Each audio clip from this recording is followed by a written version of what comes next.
নমস্কার ভিউয়ার্স, শ্রী কিচেনে আপনাদের সবাইকে স্বাগত। আশা করি আপনারা সকলে ভালো আছেন এবং সুস্থ আছেন। আমার আজকের রেসিপি হলো মালাই কেক।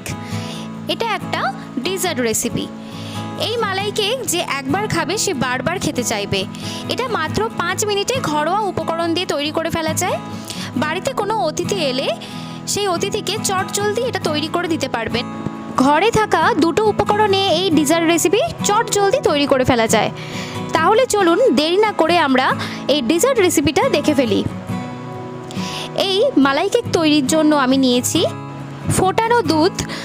আমি এখানে 1 গ্লাস দুধকে আগে থেকেই ফুটিয়ে রেখেছিলাম, আর এখানে আমি গরুর দুধ ব্যবহার করেছি।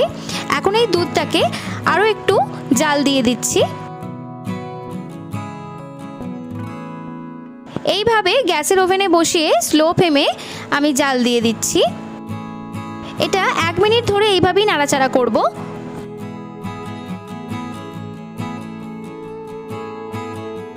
এক মিনিট পর এতে দিচ্ছি চিনি পরিমাণ মতো, আর দিচ্ছি কেশর। এটা যদি বাড়িতে থাকে তাহলে ব্যবহার করবেন, এটা পুরোপুরি অপশনাল।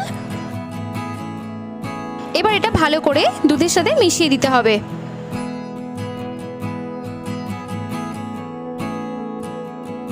আপনারা যদি মনে করেন যে চিনি আরও একটু দেবেন, সেক্ষেত্রে দিতে পারেন।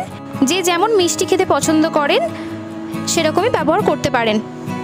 1 মিনিট সময় ধরে ভালো করে জাল দিয়ে নেওয়ার পর আমি এর মধ্যে দিচ্ছি 10 টাকা দামি যে গুঁড়ো দুধ পাওয়া যায় সেই দুধ এখানে দিচ্ছি। আপনাদের কাছে যে কোনো পাউডার দুধ থাকলে ব্যবহার করতে পারেন। এবার এটাকে ভালো করে দুধের সাথে মিশিয়ে নিতে হবে যেন ডালা পাকি না থাকে। আমি এখানে গুঁড়ো দুধটা ব্যবহার করেছি দুধটা গাঢ় হবার জন্যে, তাই আপনাদের কাছে যে কোনো রকম পাউডার দুধ থাকলে দিতে পারেন। এবার এটাকে কিছু সেকেন্ড সময় ধরে ভালো করে জাল দিয়ে দিচ্ছি। 30 সেকেন্ড মতো ভালো করে জাল দিয়ে নেওয়ার পরে আমি এটাকে এবার নামিয়ে ঠান্ডা করে নেব। এটাকে আমার নামিয়ে ঠান্ডা করে নেওয়া হয়ে গেছে। আর এদিকে আমি নিয়েছি স্লাইস করা পাউরুটির 6টি পিস এখানে নিয়েছি, আর এর ধারগুলো আমি কেটে নিয়েছি। এখন এটা মাঝ বরাবর কেটে নেব, তাই প্রথম 3টেকে রেখে কেটে নিচ্ছি।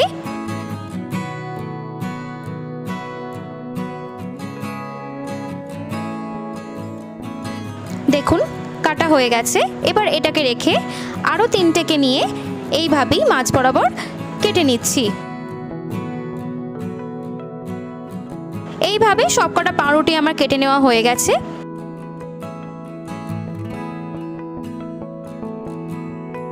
এখানে আমি নিয়েছি ক্ষীর। আমি এখানে 1 লিটার দুধকে আগে থেকেই জাল দিয়ে ক্ষীর বানিয়ে রেখেছিলাম। এখন এটাকেই পুর হিসেবে ব্যবহার করব, তাই পাউরুটির একটা স্লাইস নিয়ে ঠিক এইভাবে ক্ষীরটা এর মধ্যে লাগিয়ে দিচ্ছি। ক্ষীরটা এইভাবে লাগিয়ে দিয়ে পাউরুটির আর একটা স্লাইস নিয়ে এইভাবে ঢাকা দিয়ে দিচ্ছি। যেভাবে আমরা স্যান্ডউইচ তৈরি করি ঠিক সেরকমভাবেই। এইভাবে আমি আরও একটা করছি, দেখুন।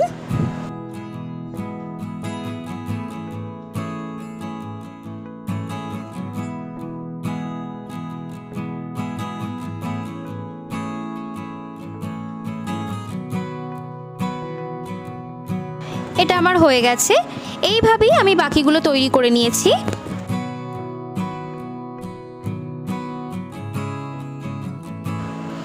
এবার আমি এই সবকটা পিসকে একটা অন্য প্লেটের মধ্যে তুলে নিচ্ছি।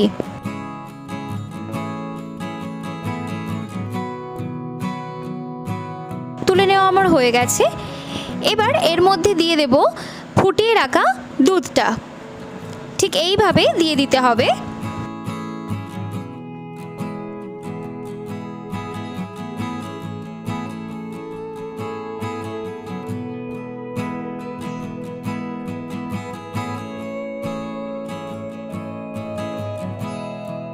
অবশেষে যে দুধটা রয়েছে সেটা এইভাবে উপর দিয়ে দিয়ে দিচ্ছি। এবার এর মধ্যে দিচ্ছি রোজ পেটালস, শুকনো গোলাপের পাপড়ি, আর পিস্তা আর আমন্ডকে আমি এইভাবে কুচিয়ে রেখেছিলাম সেটা এর মধ্যে দিচ্ছি।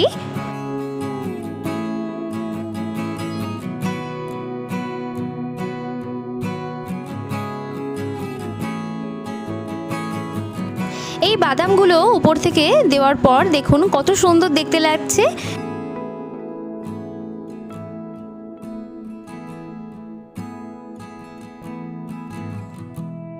এরপর দিচ্ছি কিশমিশ।